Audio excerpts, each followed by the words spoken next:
Dans les vastes plaines de la savane, une légende masée raconte l'histoire d'un jeune guerrier nommé Quito. Quito était connu pour sa bravoure et sa sagesse au-delà de ses années.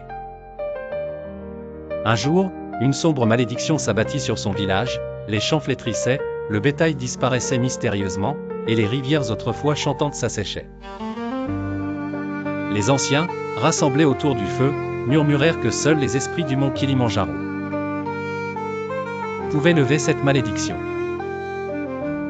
Quito, déterminé à sauver son peuple, se porta volontaire pour entreprendre ce périple périlleux.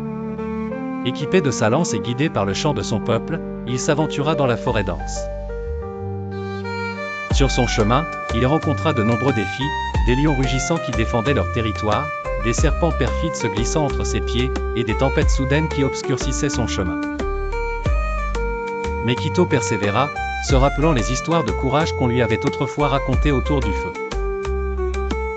Enfin, après de longs jours de marche, Quito atteignit les pieds du mont Kilimandjaro, où il trouva une ancienne grotte, gardée par un aigle majestueux aux plumes dorées. L'aigle, protecteur de la sagesse ancienne, demanda « Que cherches-tu, jeune guerrier ?» Quito répondit avec honnêteté « Je cherche à sauver mon peuple de la malédiction qui les ronge, en quête de la faveur des esprits. » L'aigle, touché par la détermination de Quito, lui remit une pierre sacrée, luminescente, symbole de l'harmonie entre l'homme et la nature. Avec la pierre en main, Quito retourna à son village. Alors qu'il approchait, une pluie bienfaisante commença à tomber, et la terre aspira avec avidité chaque goutte. Les champs reprirent vie, le bétail réapparut, et les rivières entonnèrent à nouveau leur mélodie. La malédiction était levée. Quito fut accueilli en héros.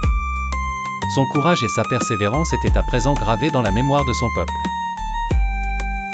La légende de son voyage au mont Kilimandjaro devint une histoire transmise de génération en génération, rappelant à chacun la force de l'esprit humain face à l'adversité.